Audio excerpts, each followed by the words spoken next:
Hello everyone, ये हमारा तीसरा वीडियो होगा हमारे चैनल पर। और आज के इस वीडियो में हम जो कॉन्सेप्ट सीखने जा रहे हैं वो कॉन्सेप्ट है जीन का, कि जीन क्या होता है। ठीक है, हमने डीएनए और क्रोमोसोम के बारे में ऑलरेडी पढ़ रखा है। आज इस छोटे से वीडियो में हम ये समझेंगे कि जीन क्या होता है। ठीक है, तो हम फिर से एग्जाम्पल के तौर पर ह्यूमन सेल को ही लेंगे, जो कि एक बहुत ही सस्ता और टिकाऊ सा एग्जाम्पल है। तो अगर मैं आपको ह्यूमन सेल के बारे में चीज़ें याद दिलाऊं तो फिर से चीज़ें दोहरा लेते हैं। ये रहा सेल मेम्ब्रेन, राइट, और ये रहा न्यूक्लियर मेम्ब्रेन, और ये रहे डीएनए मॉलिक्यूल न्यूक्लियर मेम्ब्रेन के अंदर। ठीक है, और कितने डीएनए मॉलिक्यूल होते हैं?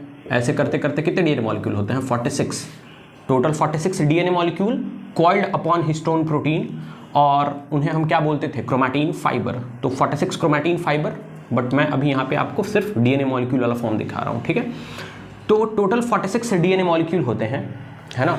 और हमारे बॉडी के हर सेल में 46 डीएनए मॉलिक्यूल, राइट। अब मैंने ये भी बोला था कि डीएनए को क्या कहा जाता है? डीएनए को कहा जाता है जेनेटिक मटेरियल। और डीएनए को जेनेटिक मटेरियल इसलिए कहा जाता है क्योंकि जो भी इंफॉर्मेशन होती है किसी भी लिविंग ऑर्गेनिज्म के फंक्शन से रिलेटेड, वो सारी इंफॉर्मेशन किस में स्टोर्ड होती है? वो इंफॉर्मेशन स्टोर्ड होती है डीएनए के अंदर, राइट। इसलिए डीएनए को क्या कहा जाता है? जेनेटिक मटेरियल कहा जाता है। तो अगर ह्यूमन बॉडी को देखा जाए तो ह्यूमन बॉडी के अंदर अनेकों काम होते हैं, अनेकों फंक्शंस करती है ह्यूमन बॉडी, है ना। और ह्यूमन बॉडी की अपनी एक मॉर्फोलॉजी है, अपना एक ढांचा है। तो ह्यूमन बॉडी के फंक्शन से रिलेटेड जितनी भी इंफॉर्मेशन है वो सारी की सारी इंफॉर्मेशन किस में स्टोर्ड है? ह्यूमन के डीएनए में स्टोर्ड है। और ह्यूमन के डीएनए की लंबाई कितनी होती है? 2 मीटर, जो डिस्ट्रीब्यूटेड है 46 मॉलिक्यूल्स में, है ना। तो अगर मैं यहाँ पर एक डीएनए मॉलिक्यूल ये ड्रॉ करूँ, राइट, ये एक ह्यूमन डीएनए मॉलिक्यूल है, राइट। तो डीएनए के मॉलिक्यूल के इस हिस्से में मान लीजिए किसी हार्मोन के बनाने की इंफॉर्मेशन है। इस हिस्से में स्किन का कलर क्या होगा उसकी इंफॉर्मेशन है, राइट। इस हिस्से में हाइट कितनी होगी ह्यूमन की, उससे रिलेटेड इंफॉर्मेशन है। तो अगर हम इस डीएनए मॉलिक्यूल को देखें तो इस डीएनए मॉलिक्यूल में जो इंफॉर्मेशन स्टोर्ड है वो 3 प्रकार की है। हार्मोन बनाने की इंफॉर्मेशन है, ह्यूमन का स्किन कलर क्या होगा उसकी इंफॉर्मेशन है, हाइट क्या होगा उसकी इंफॉर्मेशन है।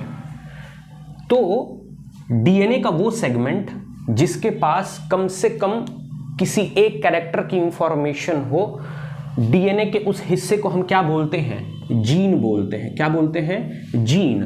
तो जीन क्या हो जाएगा? A segment of DNA, a segment of DNA that carries information for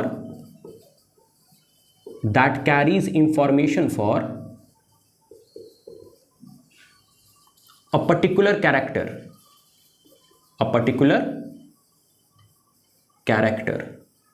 right, a particular character. तो अगर हम डीएनए के इस हिस्से को देखें तो इसमें जो इंफॉर्मेशन छुपी हुई है वो हार्मोन बनाने की इंफॉर्मेशन है। इस हिस्से में स्किन कलर क्या होगा उस ह्यूमन का, उसकी इंफॉर्मेशन है। इस हिस्से में इंफॉर्मेशन ये है कि उस ह्यूमन का हाइट क्या होगा, राइट। तो ये वाला हिस्से इंफॉर्मेशन छुपा हुआ है हार्मोन बनाने का, तो ये वाला हिस्सा क्या कहलाएगा? जीन। इस हिस्से में स्किन कलर क्या होगी उसका इंफॉर्मेशन है, तो ये क्या हिस्सा कहलाएगा? जीन। उसी तरीके से इस हिस्से में क्या इंफॉर्मेशन है कि हाइट क्या होगा उस ह्यूमन का, तो इस हिस्से को हम क्या कहेंगे? जीन। तो अगर मैं बात करूं कि इस डीएनए मॉलिक्यूल में कितने जीन हैं, तो इस डीएनए मॉलिक्यूल में कितने जीन आपको दिख रहे हैं? टोटल 3। कितने जीन दिख रहे हैं? 3। ऐसे ही ह्यूमन के सेल में कितने डीएनए मॉलिक्यूल हैं? 46 डीएनए मॉलिक्यूल हैं। और आपको जान के आश्चर्य होगा कि अगर 46 डीएनए मॉलिक्यूल के अंदर तकरीबन अबाउट 30,000 जीन्स हैं। कितने जीन्स हैं? 30,000 जीन्स। सोचिए, राइट। तो जीन का मतलब आप कोई केमिकल मत समझ लीजिएगा। जीन का मतलब होता है डीएनए मॉलिक्यूल का वो हिस्सा जिसमें कोई ना कोई इंफॉर्मेशन छुपी हो, राइट। तो हम ये देख सकते हैं कि जीन्स, है ना, जीन्स एक सब यूनिट है किसका? डीएनए का, राइट।